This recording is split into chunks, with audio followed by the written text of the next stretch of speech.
I went on vacation and lost weight. How does that happen? Well, you go to Cuba, of course. The beaches are amazing, but the food is questionable at best. Let me take you on a little journey this sesh. It all starts in the bathroom of Toronto Airport before we get on a plane to go to Cuba. Before we head to the gate, and after we deal with the bags, Captain Justin decides that he's got to take a tinkle. So, off to the washroom I prance. Now I'm walking in as the dude's walking out of the last stall. And of course, it's the only available spot to go, so I guess I'm going to do my business in there. Well, that dude, he decimated it, man. Decimated it. It was a tsunami of shit inside and outside the bowl. Do you have any idea how hard it is to take a leak while you're straddling poop landmines? Yeah, that's right. Poop was on the floor, dude. And no, it's not easy to arc your pee from the door of the stall to the bowl and not hit your pants or shoes. So I finish up in the stall and I'm leaving. And as I walk out of the stall, I almost run into this dude in the middle of the room who's repeatedly slamming his hat on the floor and yelling and fighting ghosts. And no, the floor wasn't even kinda clean. Poop landmines, dude. So I squeeze by Captain Fights a Ghost. And I wash my hands real quick because I gotta get the hell out of there before feces start getting chucked across the room. That was the beginning of the trip, dude. That's right, we hadn't even got to the gate yet. So we get to the gate. We're waiting to board the plane, and now it's my girlfriend's turn to get a little visit from the Tinkle Fairy. So off she goes to the bathroom. Boop-a-doop-a-doop. Just after she leaves, these two ditzy college chicks walk past me and ask if this is the line for the plane. There's only one line, dude. And I'm not even kinda in it. I'm kinda off to the side, because, they board you by section, so the line is kinda pointless and a little dumb. Anyway, I say, yeah, it is. As my girlfriend comes back, she's just in time to see Ditzy 1 and Ditzy 2 come walking by again trying to retrieve reusable plastic Starbucks water cups from this oversized shoulder bag they're carrying. Now, as they're walking, they realize that they've spilled all the water in the bag. Now, you'd think they'd beeline it to the bathroom, right, to clean it out before they board the plane. Nope. Not even kinda. No, not these chicks. These chicks pop a squat in the middle of the seating area, empty the contents, and dump the water right there. Why? Why, you ask? Well, because people are dumb, dude. So finally, the call for boarding goes out. Now, guess who gets on the plane first? That's right. This guy right here. As I said, lines are dumb, and it's kind of pointless. So we get on the plane. We find out we're on the emergency row, and that's why we boarded the plane first. This also means leg room, and that's a hot commodity on a plane. So excitement, yeah, add 100. Added bonus, we get to watch all the people board the plane. And since we like to people watch and talk shit, it's like a celebration of joy. You ever seen a selfie queen? Me neither. Until this day. On this day, I got to witness one in the wild, baby. This chick, 2 rows in front of us, took selfies the whole time. Literally, from the time she sat in her seat to the time we got off the plane, click, click, click, click, click, click, 189 photos, dude, from 2 different angles. Then there's these 2 chicks behind us, and they're talking about their boyfriend's red flags. Apparently, this one dude asked, why? Way too often, and it drove one of the girls nuts. So, of course, I had to eavesdrop on the conversation to find out what their red flags were. You know what they were? Well, I must have heard the phrase, and like, about 900 times, dude. Imagine listening to this for half of a 3-hour flight. And like, I was at work, and like, I was wearing my red dress with like the open back, and like, I got really cold, and Bonnie didn't even like offer me her cardigan when the air conditioner broke and like made it like a meat locker in the office. And like, when I called my boyfriend at lunch, he didn't even like ask why my teeth were chattering. Like, and like, I was very hurt, and like, I was expecting him to like say something, and like, I wanted him to say something, so like, I could feel better, because like, I wanted to be warm, and I couldn't be warm, and like, he didn't care, and like, Bonnie was being a total bitch. And then like my nipples got cold, and then Robert made a comment, and like I just wanted to die, but like I didn't die. The flight to Cuba is 3 hours, 3.5 tops. Imagine half of that this. Now, our flight was not 3 hours. Nope. Our travel time was about 9 hours, because 5 other dopes delayed the flight by half an hour, because apparently planes don't wait for people now. Who knew? The last time I was in an airport missing a plane, I had to sprint across the whole airport just in time to see the plane taxi to the runway, and I was only 5 minutes late, dude. WestJet doesn't play by those rules. They hang out on the tarmac until you show up. You don't have your documents ready? No worries.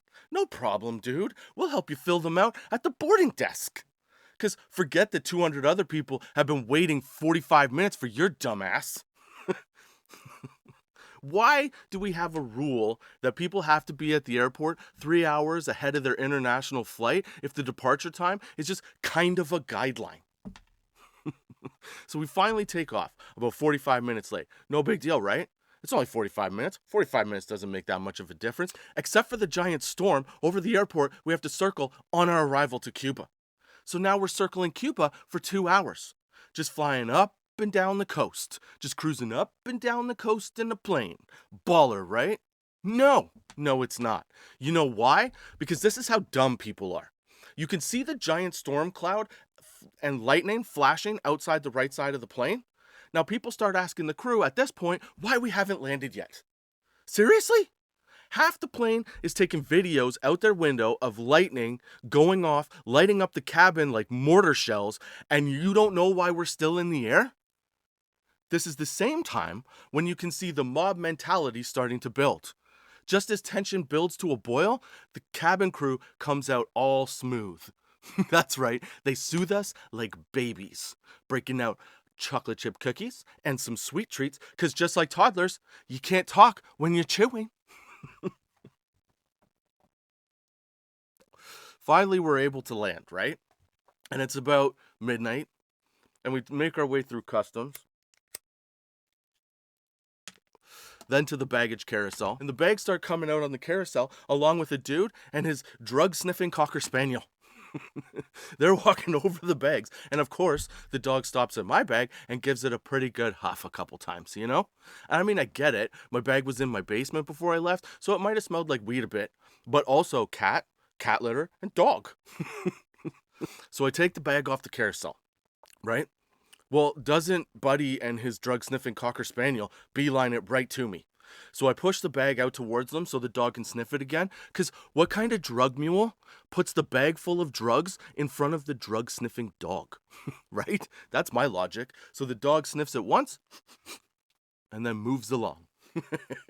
No Cuban gel for Justin, baby. After about an hour bus ride, we finally get to the resort. We're exhausted, we're definitely agitated, and we're definitely ready for sleep. So we check in, and the room they give us was gross, dude, with a capital GROSS, okay? The air wasn't on in the room, and it was the most humid, okay? Everything was damp, or at least it felt damp. The worst part was, my fat ass couldn't even handle the humidity. For the first 2 days, I was sweating like a pedo in Gen Pop, dude. That's right.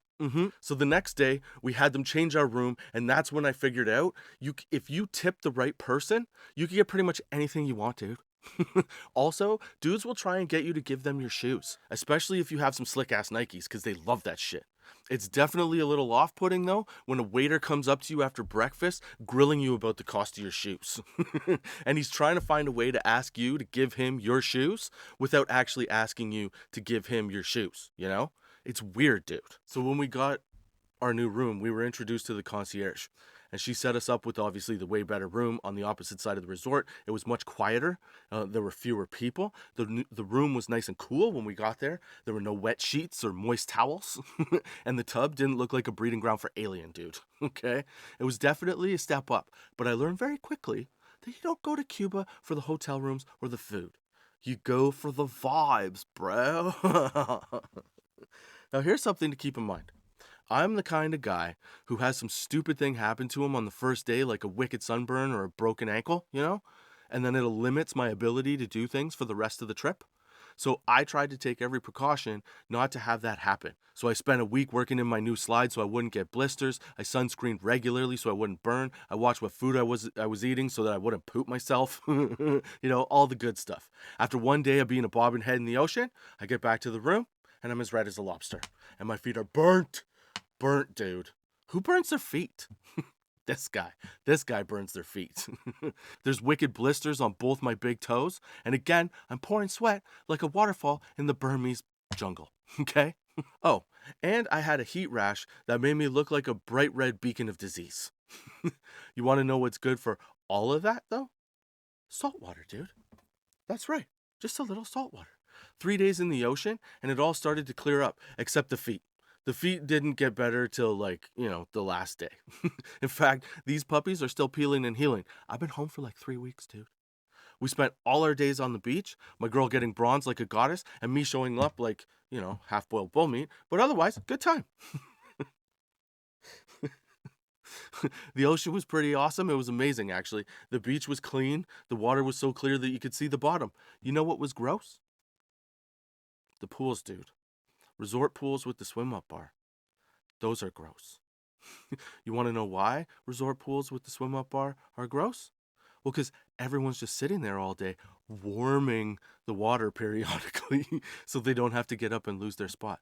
Yeah, that's right. You're swimming in pee, dude. For sure. I mean, I know people pee in the ocean, but I feel like based on the size of the ocean versus a pool, there's a lot more particulate dilution happening in the ocean. Plus, it's just better for your skin, dude. In between ocean bob sessions, we hit up the 24-hour snack bar for hot dogs, fries, and beer. Or sometimes, we go to the main buffet for rice and bread because that's all we ate for 7 days. Because apparently, you don't go to Cuba for the food, dude. You can ask anybody. Normally, when you hear buffet, your heart flutters and you get a little rush of excitement, right? Not in Cuba. In Cuba, your butthole puckers and your stomach becomes a Nazi dietitian. Yeah, that's what happens. Actually, we did have eggs and sometimes sausage in the morning, but it was definitely limited. The rest of the time, we were fueled by cappuccino and beer. From time to time, we heard some people talking about how good the food actually was, and quite frankly, it blew our minds. Yeah, that's right. Do you know what it's like to be terrified of ice? Getting ice in your cup was like having your worst nightmare manifest into reality, or a spider run up your leg. For the next hour, you're on high alert, waiting to see if you shit your pants or develop puncture wounds, dude. I'm just saying, there's nothing like wondering if you're gonna wake up the next day with a deformity, okay? Then, about 4 or 5 days in, we catch ourselves talking about how good some of the food was. You know what that taught me? Well, it takes 5 days to reset your standards for greatness. All you need is a little deprivation, and bam! Your standards drop faster than a boner being bit by a hooker. What I'm saying is, the food is not great, but after a few days, rice can be as satisfying as a Big Mac. We met some pretty awesome folks, but like I said, it also helps that we figured out who to tip, right? We worked it out so that almost every spot through the resort, we had somebody taking care of us. Our waiters at the buffet made sure we had the table we liked, the beer we liked, and they always gave us a heads up on the state of the buffet before we went to the buffet. You gotta have an inside man, dude. It was awesome. And we met a couple ladies in the coffee lounge who made sure that we always had drinks or cappuccino when we passed through. We never had to actually go to the bar when they were working. They always came and found us, so we got served while we were sitting or doing whatever we were doing. I think it started to make an impression though, like kind of across the resort, because within a few days we started to notice more of the staff making a point of acknowledging us just in passing. Waiters also started to meet us at the entrance to the buffet and entice us to sit in their section. Then one night, a gardener comes out of nowhere while I'm smoking a cigar on a patio and gives flowers to my girlfriend. Now, you want to tell me that guy didn't want a tip? If I'm being honest, it was kind of awesome, but it was also kind of off-putting because, so we had to get a little more strategic with our tipping. Overall, it was a pretty good experience, though. It was my first time to Cuba, and I definitely go back. Maybe I check out a different resort, though. Here's the thing. You can't have expectations, and you have to be adaptable, right? Because the Cuban people, like I said, are awesome. The traveling people, not so much, man. People are much more selfish than I remember. A lot of people, they would actually empty trays from the buffet onto plates just for their table without like any regard to the fact that there were, hundreds of other people there. Manners and etiquette were definitely lacking from most of the tourists I saw. The messed up part was there were very few Americans though, because they can't go. I'm just saying, that's behavior that we would expect because the resort population was basically Europeans, Canadians, and French Canadians. So what made the food hoarders even more surprising? we're supposed to be like a nicer people. Maybe we are, but we're definitely as selfish, okay? There was a lot of questionable fashion sense, which makes people watching super fun. I don't think I saw so many shiny fake accessories. Like the big wannabe Gucci sunglasses. Old dudes were wearing those, dude. There were fake gold watches everywhere, rings, chains. People wear their chains in the ocean. It looked ridiculous. Tacky, you know? It kind of came across as a little desperate, maybe pay attention to me, attention seeking. But I guess, whatever makes you feel good about being you. I'm just saying I'd rather not be chuckled at in passing. That's all. So by the time the food seemed to be running out and my skin started to clear up, it was time to fly home. And of course, our return flight was like 11 p.m. And luckily, it was on time, right? And the flight only took about 3 hours this time. The downside was that the end of our flight was through a thunderstorm. This time, there was no circling though. No, the pilot just took us right through that bitch. It didn't seem to matter that at any moment the cabin could have been filled with an excessive amount of barf. There was a lot of turbulence, a lot of lowering levels really quickly. So other than flying through storms on the front and back leg of the trip, the first night's room and the, 7 days of starvation, the trip was a great time. I was able to forget I had kids. I got to enjoy the moment, get lost in the fantasy of being present, drink some decent beer and have a few cigars, because that's what Cuba's about, baby. I will say this, though. Research your destination before you go so you have an idea of what to expect. And then keep those expectations low. Be flexible, because shit's going to happen and you don't want to let it ruin your perfectly good time, dude. Overall, I give my first visit to Cuba a pretty good experience, dude. I thoroughly enjoyed myself, even though I came home a little redder than I wished, with a few more foot injuries than I had planned. You know what I'm saying? And because I liked it so much, I try to keep the vibes going, and what gives me the laid back vibe, okay, is low key. What is it? Let me try that again. MTL cannabis low key frosted flakes. It's pre rolls. They're half grams. They are 32% THC, and they're a nice laid back indica. And if you want to tell me this isn't an indica, if you want to label it something like that, it's a hybrid leaning indica, whatever. It's nice and relaxing. So it makes me kind of like feel like I'm back in Cuba. Because when I got back a few weeks ago, I was just cruising along. And then all of a sudden you get back into like, regular life and you start to speed up a bit. I want to be island slow again. That's my plan. So when I want to feel like that, I smoke these because they're actually pretty good. They're a little peppery. The pre rolls are a little tight, so they burn a little more, like they burn a little faster than you want them to. But yeah, if you want to relax, if you want to take the edge off, it's a good after work weed when you get to sit down and you just get to, lay back and do your thing. I wonder if it tells us what the terps are on here. So the terps, oh, I can't read when I'm high. It's an indica, the mix. Okay, so here are the stats. Um, Frosted Flakes by MTL Cannabis, their low key brand or version. It's indica, it's cereal milk and Mach 1 mixed together. There's farnesene, limonene, linalool, osamine, and bisbolol, whatever that is. Those are your terps. And I think it's like a 1 point something. It doesn't say. Does it say? Uh, I don't see anything that says what the percentage is. But it's a good smoke if you want to relax. It's nice and tasty. You gotta like the peppery side of things though, because it does have like that peppery taste to it. But I've been smoking these for like a week now, and I gotta say, I quite enjoy them. They're pretty good. So if you're looking for something laid back and they're a little more expensive though, if I remember correctly. No, I think it's like 7 pack for like $25 maybe. Anyway, it was pretty good. It was a pretty good pick. I say if you're looking for something relaxing, get that. It's a good smoke. It's hearty. Gives you good mouth feel, good exhale. Nice clouds. Yeah. So those are my thoughts off the stem for this week. If you get a chance, go to Cuba. Keep your expectations low. But overall, if you just expect to drink and visit the beach, you're going to have a great time. I would have liked to go on into Havana, but time did not permit. And also, I hadn't been on vacation in 20 years. So, I wanted to sit on a beach and think about nothing.